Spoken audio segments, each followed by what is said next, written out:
Alright, so what I am going to do is I'm going to put some more fruit on the table.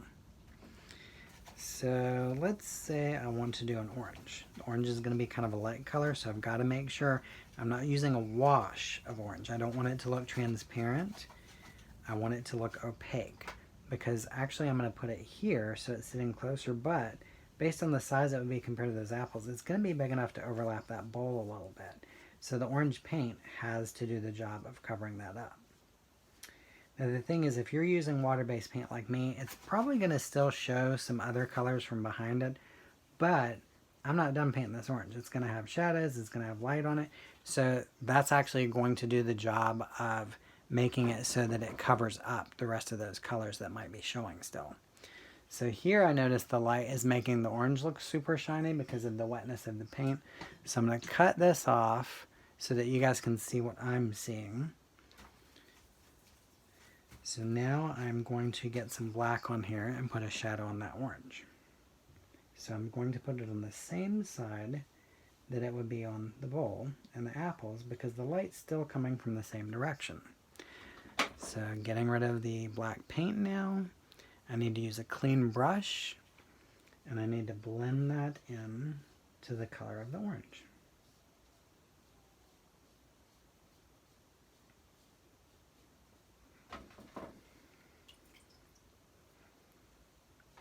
Then, if the light's coming from the same direction, there should be a highlight or a shiny spot on that orange, and that sort of takes care of where the bowl was still showing through the orange, because now there's much more paint on top of it.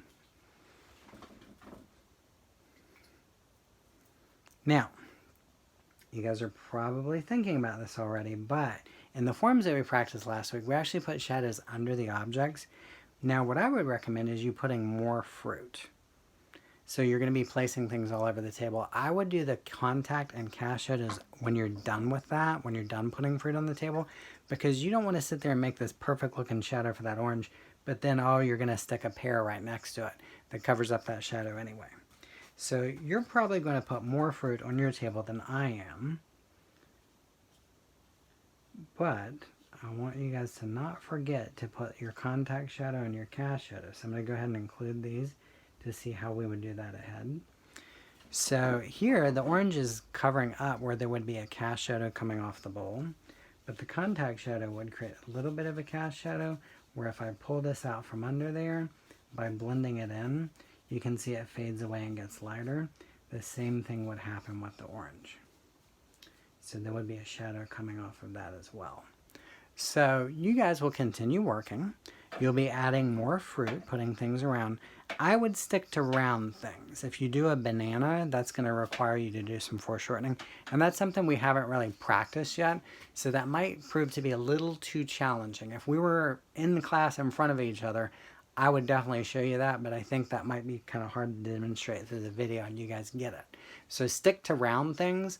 A pear is not round the same way an orange is, but a pear is round, and you guys practice that in our drawings. So we should definitely be able to do something like that. All right, I look forward to seeing what you guys do.